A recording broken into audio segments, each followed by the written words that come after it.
മിനിയാന്ന് കുളിക്കുമ്പോ ഒരു ചാക്കുണ്ട് ഇങ്ങനെ ഒഴുകി വെറ്റി വരുന്നു.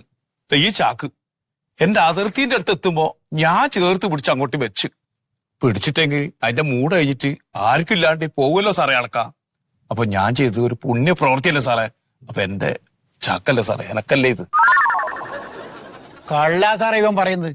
ഇവന്റെ ഇത് പണ്ടേ ഇവൻ എന്റെ അടുത്ത് അടക്കാക്കലുണ്ട്. എന്റെ വീട്ടിന്റെ മുമ്പിൽ ഒരു തോടാണ്. തന്റെ വീടിന്റെ മുമ്പിലും തോടുണ്ടോ? ആ തോട് തന്നെയാണ് ഇവന്റെ മുന്നിൽ ഒഴുകുന്നത്. അപ്പൊ താനെന്ത് വേണം? അവൻ കട്ട ചാക്കെടുത്തിട്ട് ഒഴുക്കിയിട്ട് തന്റെ അതിർത്തിയിൽ വെച്ച് പിടിച്ചൂടെ? തോട് അങ്ങോട്ടല്ലേ ഒഴുകുന്നേ. അതിന് ഓന്റെ വീട്ടിൽ കവുങ്ങൂല്ലല്ലോ. പോയി പോയി നിങ്ങൾ എവിടേക്കായി പോണത്? ഞാൻ ചോദ്യം ചോദിക്കല്ലേ? സാറേ, ഈ തോടാണല്ലോ എനിക്ക് ഈ അടക്കാ ചാക്ക് തരുന്നത്. അപ്പൊ തോടിനെതിരെയല്ലേ സാറേ കേസെടുക്കേണ്ടത്. ഒന്നാം പ്രതി തോടല്ലേ സാറേ. അതൊരു പോയിന്റ് ആണല്ലോ ഇപ്പൊ അതാ പറഞ്ഞത് അല്ലേ?